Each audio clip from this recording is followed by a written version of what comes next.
Hi friends, இன்னைக்கு kids lunch பாக்ஸ்க்கு என்ன பேக் பண்ணிருக்கேன்னு சொல்லி பார்க்கலாமா? இன்னைக்கான லஞ்ச் ஸ்பெஷல் சிக்கன் கவாப் ரேப். லஞ்ச் ரெடி பண்றதுக்கு முன்னாடி 10 மணி ஸ்நாக்ஸ் ரெடி பண்ணிட போறேன். ஸ்நாக்ஸுக்காக காணை தான் அவிக்க போறேன். ஃப்ரெஷ்ஷா இருக்கிற காணை வெளியில இருக்க தாடை மட்டும் உரிச்சிட்டு குக்கர்லயும் சேர்த்து தண்ணி உப்பு சேர்த்து மூடி வச்சு ஒரு 3 விசில் விட்டு வேக வச்சிருந்தேன். 3 விசிலுக்கு பிறகு ஸ்டீம் போன பிறகு குக்கரையும் ஓபன் பண்ணி இருக்கிற காணை வெளியில எடுத்து கொஞ்சம் ஆற விட்டுட்டு அதை உதுத்தி பாக்ஸ்லயும் பேக் பண்ண போறேன். எப்பவும் போல தான் ஒன்னு உதுத்தணும்னா டைம் ரொம்ப ஆகும். காலையில அறக்க பறக்க சமைக்கும் போது ஈஸியா இருக்கட்டுமேன்னு சொல்லி கத்தி வச்சு இதே மாதிரி நீளமா கட் பண்ணி அதை குட்டிஸோட ஸ்நாக்ஸ் பாக்ஸ்லயும் பேக் பண்றேன். நெக்ஸ்ட் லஞ்சுக்காக பிளான் பண்ணியிருந்த சிக்கன் கவாப் ரேப்புக்காக கோதுமை மாவுல கொஞ்சமா உப்பு தண்ணி விட்டு நல்ல சாஃப்ட் டோவா மிக்ஸ் பண்ணி லைட்டா ஆயிலையும் தடவி அதை ஓரமா எடுத்து வச்சிருந்தேன். நெக்ஸ்ட் இதுக்குள்ள ரேப் பண்றதுக்காக கொஞ்சம் சாலடுக்காக வெஜிடபிள்ஸ் தேவை. நான் இன்னைக்கு கேரட்டும் குக்கும்பரும் எடுத்திருக்கேன். கேரட்லயும் குக்கும்பர்லயும் நல்ல தொலியெல்லாம் சீவிட்டு நல்ல பொடிசா கட் பண்ணி எடுத்துருந்தேன். இதுல நீங்க கேப்சிகம் கேபேஜ் சொல்லி உங்க குட்டீஸ்க்கு பிடித்தமான வேற காய்கறிகள் கூட சேர்த்துக்கலாம். பொடிசா கட் பண்ண குக்கும்பர் கேரட் கூட ஒரு பல்லாரியும் சேர்த்து கட் பண்ணிக்கிட்டேன்.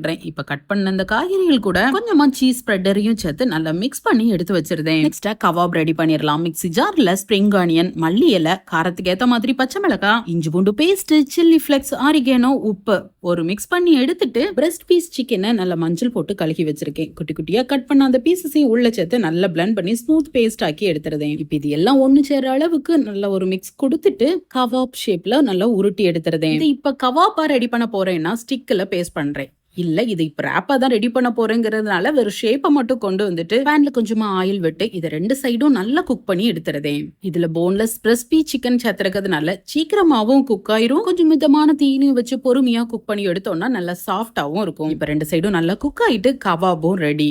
இதை எடுத்து இப்ப மாத்தி வச்சிருந்தேன். நெக்ஸ்ட் சப்பாத்தியை ரெடி பண்ணிருந்தேன். ரேப்புங்கும் போது மைதா மாவுல ரெடி பண்ணுவாங்க. நம்மளுக்கு கோதுமை மாவு கொஞ்சம் கன்வீனியன்ட்டா இருக்கும். அதனால நான் கோதுமை மாவுல ரெடி பண்ணிருக்கேன். மாவை நல்லா திரட்டிட்டு நல்லா சூடா இருக்கிற களத்துல மிதமான சூட்லயும் வச்சு கருகாம 2 சைடு கொஞ்சம் குக் பண்ணி வெளியில எடுத்துருந்தேன். அந்த சப்பாத்திக்கு மேல எடுத்து வச்சிருக்கிற வெஜ் சாலடையும் வச்சு ரெடி பண்ணி வச்சிருக்கிற கவாபையும் வச்சு அப்படியே ரேப் பண்ணிருந்தேன். இது குட்டீஸ்க்கு லஞ்சுக்கு கொடுத்து விட்டாலும் நல்லா சாஃப்டா சாப்பிட்டதுக்கு சூப்பரா இருக்கும். ஜெசிகா, ஆகாஷ் 2 பேருக்கும் லஞ்சுக்கு பேக் பண்ற அளவுக்கு நான் ரேப் பண்ணி எடுத்துட்டு 2 கட் பண்ணி பாக்ஸ்லயும் பேக் பண்றேன். அப்ப பிள்ளைங்க எடுத்து சாப்பிடவும் ஈஸியா இருக்கும்.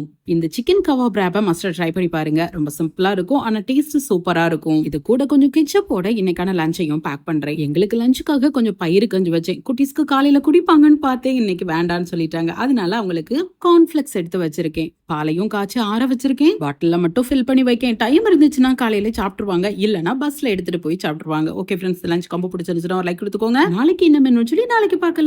பாய்.